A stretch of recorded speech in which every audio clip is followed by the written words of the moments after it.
Assalamualaikum warahmatullahi wabarakatuh. Perkenalkan, nama saya Rani Febri Zanila dengan NIM 23002124. Kali ini saya akan menjelaskan materi mengenai komunikasi publik.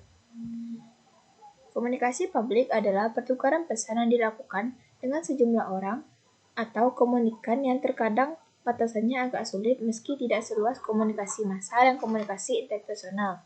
Komunikasi publik bisa dilakukan secara langsung atau melalui media massa.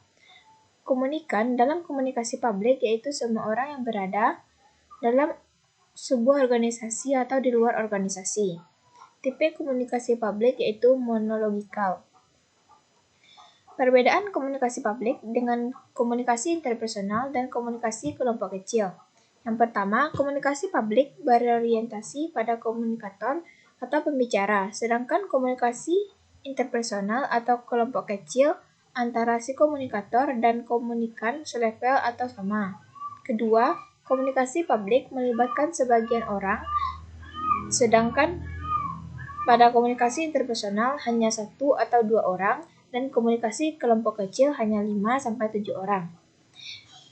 Yang ketiga, pada komunikasi publik kurang adanya interaksi secara langsung antara si komunikator dan komunikan, sedangkan pada komunikasi interpersonal, interaksi lebih konsisten secara langsung. Keempat, bahasa yang digunakan dalam komunikasi publik jauh lebih umum dibandingkan dengan komunikasi interpersonal. Selanjutnya, tujuan penggunaan komunikasi publik dalam organisasi. Secara umum, komunikasi publik digunakan oleh sebagian besar lembaga perusahaan adalah dalam rangka memberikan informasi kepada sejumlah besar masyarakat mengenai organisasi, misalnya mengenai aktivitas-aktivitas lembaga atau perusahaan termasuk produk atau hasil produksi dari organisasi yang diketahui banyak orang. Selanjutnya, komunikasi publik juga bertujuan menjalin hubungan antara organisasi dan masyarakat. Dan juga, komunikasi publik digunakan untuk memberikan hiburan kepada semua orang yang terkena dampak dari organisasi tersebut. Lalu pentingnya komunikasi publik. Yang pertama, membangun dan menjaga reputasi. Komunikasi publik yang efektif dapat membangun dan membantu menjaga reputasi suatu organisasi atau individu dengan cara menginformasikan kepada publik tentang aktivitas dan pencapaiannya. Suatu organisasi atau individu dapat meningkatkan kepercayaan dan citra positif di mata publik. Kedua, menjalin hubungan dengan publik. Komunikasi publik juga dapat digunakan untuk menjalin hubungan dengan publik dengan cara berkomunikasi secara terbuka dan transparan. Suatu organisasi atau individu dapat membangun hubungan yang baik dengan publik. Hubungan yang baik ini dapat bermanfaat untuk mendapatkan dukungan dan partisipasi publik.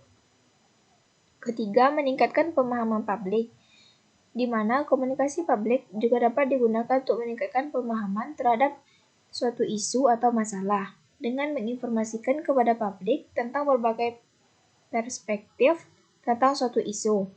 Komunikasi publik dapat membantu untuk memahami isu tersebut secara lebih komprehensif. Yang keempat, mempermudah pengambilan keputusan komunikasi publik dengan membantu dan memudahkan pengambilan keputusan dengan menginformasikan kepada publik tentang alternatif solusi untuk suatu masalah. Komunikasi publik dapat membantu publik untuk membuat keputusan yang lebih tepat. Selanjutnya, tipe komunikasi publik berdasarkan tujuannya. Berdasarkan tujuannya, komunikasi publik dapat dibagi menjadi 2 jenis, yaitu komunikasi informatif, yang bertujuan untuk menyampaikan informasi tanpa mengharapkan adanya perubahan sikap atau pendapat. Contohnya, berita, pengumuman, dan laporan. Kedua, komunikasi persuasif, yang bertujuan untuk mempengaruhi sikap atau pendapat khalayak. Contohnya, komunikasi persuasif adalah iklan, propaganda, dan kampanye. Selanjutnya, tipe komunikasi publik berdasarkan media yang digunakan. Terbagi menjadi 2 jenis. Yang pertama, komunikasi tatap muka. Komunikasi tatap muka adalah komunikasi yang dilakukan secara langsung antara komunikator dengan khalayak. Contohnya kuliah, ceramah, dan presentasi. Kedua, komunikasi massa adalah komunikasi yang dilakukan melalui media massa seperti televisi, radio, koran, majalah, dan internet. Contohnya iklan, berita, dan program televisi. Selanjutnya tipe komunikasi berdasarkan konteksnya. Komunikasi publik dapat dibagi menjadi beberapa jenis. Yang pertama, komunikasi politik adalah komunikasi yang dilakukan oleh aktor politik untuk mencapai tujuan politik. Contohnya pidato politik, kampanye politik, dan debat politik. Kedua, komunikasi bisnis adalah komunikasi yang dilakukan oleh pelaku bisnis untuk mencapai tujuan bisnis. Contohnya presentasi produk, iklan, dan layanan pelayanan. Yang ketiga, komunikasi pendidikan adalah komunikasi yang dilakukan dalam proses pendidikan. Contohnya komunikasi pendidikan adalah kuliah, ceramah, dan diskusi. Dan yang terakhir adalah komunikasi sosial. Komunikasi sosial adalah komunikasi yang dilakukan dalam kehidupan sehari-hari.